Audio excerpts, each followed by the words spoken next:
Hello student, आज हम लोग बात करेंगे विशिष्ट प्रतिरोध। ठीक है, तो विशिष्ट प्रतिरोध, इसका सिंबल क्या होता है आपका रो। ये क्या होता है आपका सिंबल, क्या होता है रो। ठीक है, तो विशिष्ट प्रतिरोध क्या होता है, सबसे पहले इसका क्या देखते हैं, डेफिनेशन देखते हैं। डेफिनेशन क्या बोलते हैं, किसी चालक का प्रतिरोध, कोई भी चालक है अगर उसमें प्रतिरोध है तो उसकी लंबाई, किसकी लंबाई, चालक की लंबाई एवं अनुप्रस्थ काट का क्षेत्रफल, ठीक है, एवं उसके अनुप्रस्थ काट का क्षेत्रफल पर निर्भर करता है। ठीक है, यही बोलते हैं विशिष्ट प्रतिरोध। ठीक है, क्या होता है, सपोज ये आपका एक कंडक्टर है। ठीक है, इस कंडक्टर का लेंथ क्या है आपका L है, इसका क्रॉस सेक्शन का एरिया क्या है A है। तो विशिष्ट प्रतिरोध आपका लेंथ और एरिया पे क्या करेगा आपका डिपेंड करेगा, दैट इज द क्या हो जाएगा विशिष्ट प्रतिरोध। ठीक है, तो सबसे पहले देखते हैं आपका प्रतिरोध। प्रतिरोध इक्वल टू कहते हैं डायरेक्टली प्रोपोर्शनल टू L/A। क्यों, क्योंकि प्रतिरोध क्या हो रहा है, ये क्या हो रहा है आपका एरिया और लेंथ पे डिपेंड कर रहा है। ठीक है ना, यहाँ से अपन पढ़े हैं ना कि किसी चालक का प्रतिरोध किस पर डिपेंड कर रहा है, लंबाई एवं अनुप्रस्थ काट पर। तो चालक का प्रतिरोध क्या हो गया आपका R, किस पे डिपेंड कर रहा है, लंबाई और अनुप्रस्थ काट का क्षेत्रफल A पे। ठीक है, तो R is directly proportional to हो जाएगा L/A हो जाएगा। ठीक है, अब ये डायरेक्टली प्रोपोर्शनल लिमिट को हटाएंगे तो यहाँ पे क्या लगेगा, एक कांस्टेंट टर्म लगेगा, दैट इज द क्या हो जाएगा रो, और यही रो आपका क्या है विशिष्ट प्रतिरोध है। तो R इक्वल टू क्या लिख सकता हूँ मैं, रो इंटू L/A, और रो क्या है आपका विशिष्ट प्रतिरोध है। ठीक है, अब देखो आपका विशिष्ट प्रतिरोध का मात्रक, इसका मात्रक निकालेंगे, मात्रक मतलब यूनिट निकालेंगे। तो R क्या है आपका प्रतिरोध है, तो R ये प्रतिरोध हो गया, इक्वल टू रो विशिष्ट प्रतिरोध है इंटू L/A।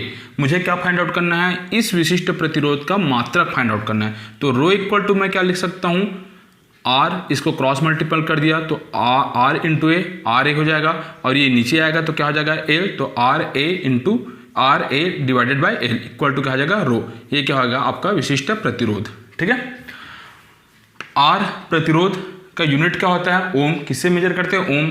एरिया को किससे मेजर करते हैं, मीटर का स्क्वायर, इंटू लेंथ किससे मेजर करते हैं, मीटर। तो ये मीटर से ये मीटर कट जाएगा, तो विशिष्ट प्रतिरोध का यूनिट या मात्रा क्या हो जाएगा, ओम इंटू मीटर, तो क्या हो जाएगा ओम मीटर। ठीक है, तो विशिष्ट प्रतिरोध रो का क्या मात्रक क्या हो जाएगा, ओम मीटर। ठीक है, नाउ अब इसका विमी सूत्र देखते हैं। तो विमी सूत्र क्या हो जाएगा, रो इक्वल टू क्या निकाले थे अपन, RA डिवाइडेड बाय L, तो RA डिवाइडेड बाय L। ठीक है, इसके पहले हम प्रतिरोध का क्या देखे थे, डायमेंशन देखे थे। तो प्रतिरोध का विमी सूत्र क्या होता है, M का M, L का स्क्वायर, T-3 A-2। ओके, ये प्रतिरोध का है, ये इतना वाला पार्ट्स। ठीक है, एरिया है, तो एरिया का क्या डायमेंशन क्या हो जाएगा, लेंथ इंटू विड्थ था, तो L into L, that is the क्या हो जाएगा L का स्क्वायर डिवाइडेड बाय L का क्या हो जाएगा L, तो यहाँ से एक L और एक L क्या हो जाएगा, कट जाएगा, तो यहाँ पे बचेगा M का M, L का square into L, that is the क्या होगा L का पावर 3, T-3 A-2। ये क्या हो जाएगा आपका डायमेंशन फार्मूला हो जाएगा किसका, आपका विशिष्ट प्रतिरोध का। ठीक है, अब देखते हैं आपका जो प्रतिरोध होता है, विशिष्ट प्रतिरोध होते हैं, किस चीज पे डिपेंड करते हैं। तो किस चीज पे डिपेंड करते हैं इसको देखते हैं। तो R इक्वल टू क्या होता है, रो इंटू L/A। ये अपन को क्या किया, फाइंड आउट किया है, यहाँ से डेवलप किया। ठीक है, अकॉर्डिंग टू डिफिनेशन। ठीक है, तो R का वैल्यू कितना होता है, पहले अपन R का वैल्यू देखे हैं, किसी भी कंडक्टर में प्रतिरोध का वैल्यू कितना होता है, M कंडक्टर का मास हो जाएगा, L उस कंडक्टर में नंबर ऑफ क्या हो जाएगा, इलेक्ट्रॉन हो जाएगा, E नंबर ऑफ चार्जेस हो जाएगा, tau that is the number of क्या हो जाएगा, टाउ क्या हो जाएगा उस कंडक्टर में टेम्परेचर हो जाएगा, इनटू L कंडक्टर का लेंथ हो जाएगा, डिवाइडेड बाय L उसका क्या हो जाएगा क्रॉस सेक्शन एरिया हो जाएगा। तो रेजिस्टेंस इक्वल टू देखें M/N E का स्क्वायर टाउ इंटू L/L। ये जो इक्वेशन है इसको इस इक्वेशन में पुट करेंगे, तो पुट करेंगे तो क्या हो जाएगा, R के प्लेस में क्या डालेंगे, ये डालेंगे, तो R के प्लेस में ये लिखेंगे तो क्या हो जाएगा M/, ये डिवाइडेड बाय N का N, E का E स्क्वायर, टाउ का tau into L/A equal to rho का रो हो जाएगा L/A, तो L/A क्या हो जाएगा A हो जाएगा। ठीक है, अब यहाँ से देखो L कट गया, A और A कट गया, तो रो इक्वल टू क्या बचेगा आपका, रो इक्वल टू बचा है M/N E का स्क्वायर इंटू टाउ।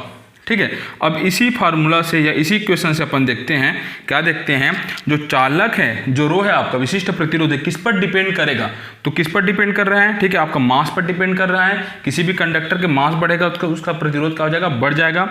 एन क्या है आपका नंबर ऑफ इलेक्ट्रॉन, कहाँ पे नंबर ऑफ इलेक्ट्रॉन, चालक पे नंबर ऑफ इलेक्ट्रॉन, ठीक है, जब करंट फ्लो होगा तो चालक के पदार्थ की प्रकृति पर डिपेंड करता है। प्रकृति मतलब क्या होगा, उसका नंबर ऑफ इलेक्ट्रॉन किससे रहता है, तो rho is a inversely proportional to 1/n। कहने का मतलब ये है कि अगर किसी भी चालक में n नंबर ऑफ इलेक्ट्रॉन की संख्या घटेगी तो उसका विशिष्ट प्रतिरोध बढ़ेगा, और यदि n नंबर ऑफ इलेक्ट्रॉन की आपका संख्या कम होगी तो इसका विशिष्ट प्रतिरोध इसका बढ़ेगा। तो अगर ये कम होगा तो ये बढ़ेगा, ठीक है, और ये बढ़ेगा तो क्या हो जाएगा, ये कम हो जाएगा, ठीक है।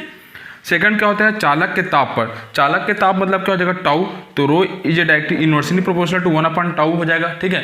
मतलब किसी कंडक्टर में आपका टेम्परेचर बढ़ेगा तो विशिष्ट प्रतिरोध क्या होगा, कम होगा, और टेम्परेचर कम होगा तो विशिष्ट प्रतिरोध क्या होगा, बढ़ेगा। ये आपका 5 मिनट का टॉपिक है, ठीक है, इसको अच्छे से कर लेना। Okay, thank you.